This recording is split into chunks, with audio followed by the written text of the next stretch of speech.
Hey, welcome to Doceree Dialogue, a platform that unites industry leaders come together and exchange ideas, innovation, and insights. shaping the future of healthcare marketing.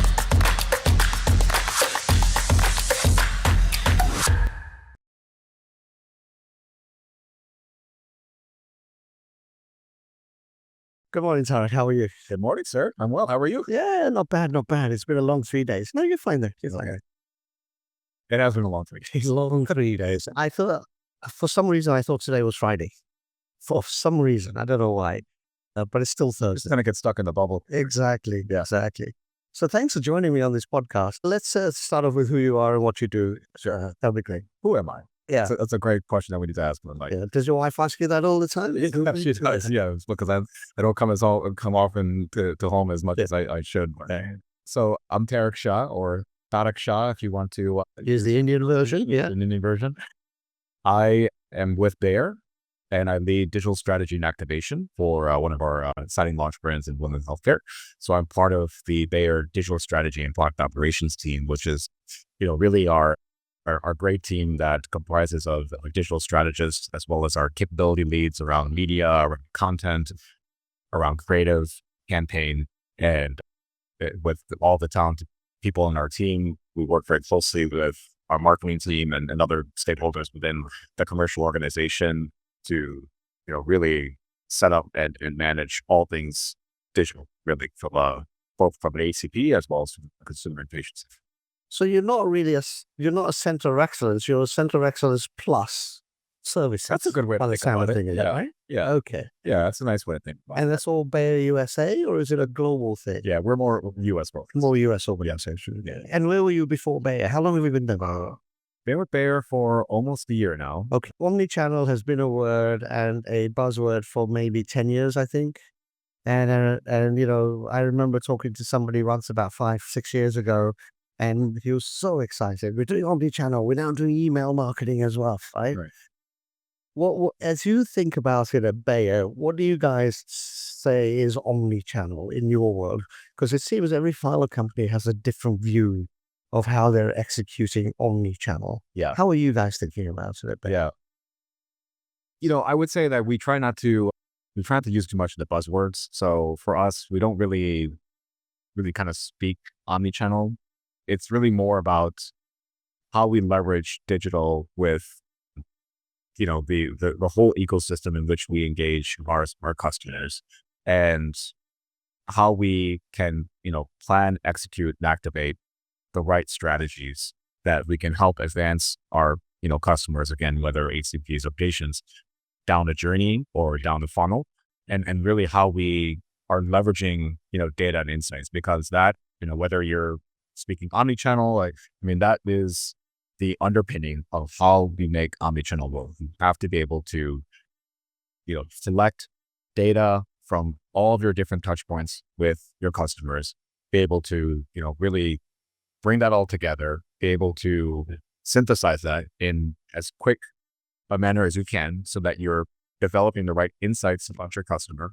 And ideally, you're doing that in a very specific, targeted way, right? So whether that's at a specialty level, at a segment level, or even at an individual level, right? And then you're using that to take the actions to move that customer forward in the next step, right? And ideally, that should be aligned to what you know about that customer and what are those customers' preferences and needs.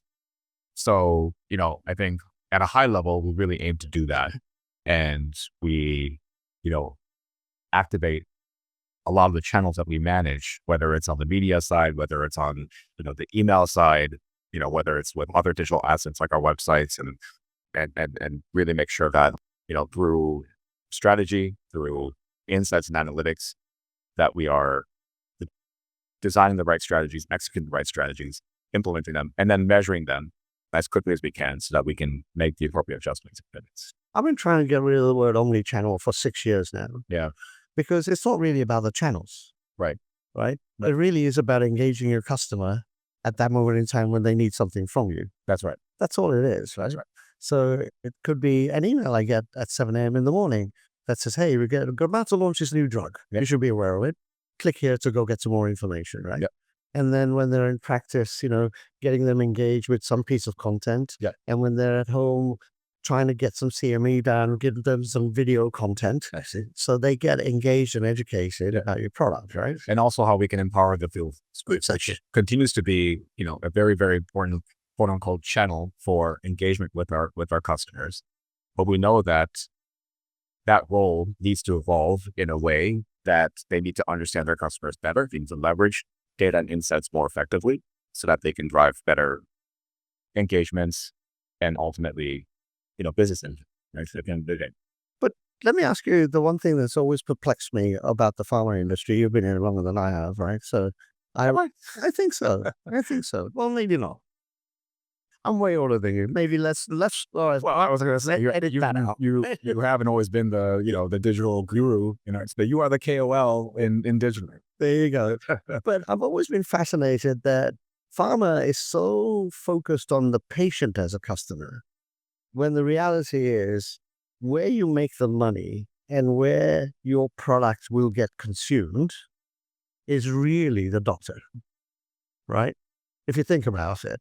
Because if the doctor doesn't prescribe that medication to me as the patient, I'm never going to get that product, right? I can't, as a patient, go to the pharmacy and say, I want to have this colon cancer drug tomorrow because I saw an ad about it. I have to go to my doctor. Do you guys ever think about that?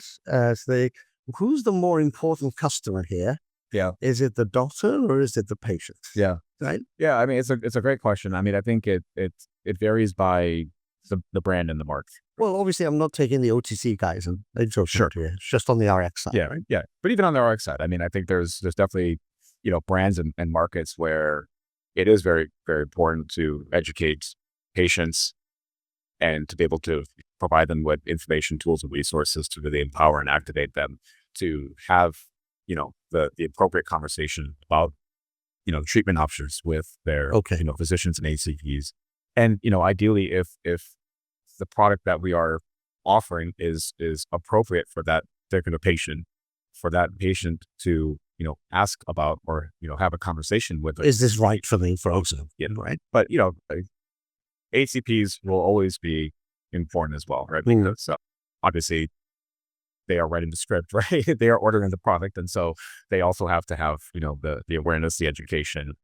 So, I like to think of it as like holistically, how do we bring that HCP and patient together to have, that conversation at the right time and where our product best fits into it, right? That's probably the toughest thing to pull off, I would say, right? It is. Because you don't know where each is on their journey and you've got to try and map that, right? That's right. Which leads me to, I've been walking around here on Fierce Pharma, the exhibition halls, and I'm amazed at the explosion of data companies that all of a sudden are coming out of the woodwork. AI is doing all of that as well, right? Yeah. Are you getting excited about some of these potential uses of data and then marrying it up with AI to maybe create some personal content or something like that? Yeah. I am. I think if we look back, maybe definitely the past 2 or 3 years, maybe even last year, where I think AI was buzzword. It was just, it was like the hype, right? Yeah. There was a lot of hype around AI and Gen AI. So a lot of like conceptual kind of theoretical, conversations that were happening in places like this, right? Yeah. But what we were lacking was, the actual, tangible like tools and solutions that really bring that power of AI into the reality, right? Bring it to fruition.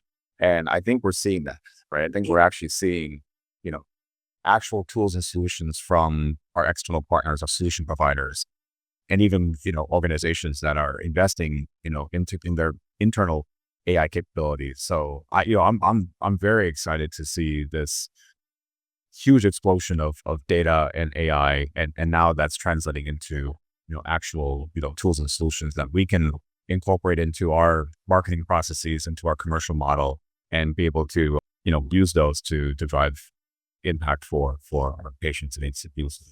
It's been interesting to see how it's a bit of a gold rush in some ways, right? It's sort of like 1995 all over again, where new thing pops up every 2 seconds, right? We've got this, we've got that. Yeah. It'll be interesting to see. The Windows 95. Yeah, there you go. Are you going to get up there and do the Steve dance? I think I did that last night. I love it. But it'll be interesting to see who survives out of this and how many companies either get acquired or just sort of die on the vine kind of stuff, because it is moving so fast. And some of the bigger players are now starting getting into the game. And the platform players like OpenAI and Claude and Perplexity and people like that will probably start flexing their muscles a little bit, I think, right? Yeah, I agree. You know, I also kind of reference it back to maybe even about 10 years ago, where digital marketing was, I mean, it was just kind of a growing, emerging area, right? Everybody on digital, Yeah, and then, you know, you mentioned the email, right? So, Yeah. you know, there was like maybe a handful of partners, right, that were really, you know, in the digital marketing solution space. Yeah. And see, I mean, look where we've gone, right? I mean, it's really exploded now, and it's become such a, you know, quote unquote, kind of crowded space in terms of companies that are offering all these different all sorts of solutions, right? to support digital engagement. And now you elevate that with AI capabilities, right? And what I'm also seeing is a lot of companies offering many different AI tools and solutions. And so I think that the challenge maybe, you know, for us as like marketers is really understanding the landscape, right? Really understanding what each company is offering, right? And what are the advantages and what are the benefits and how mature is it?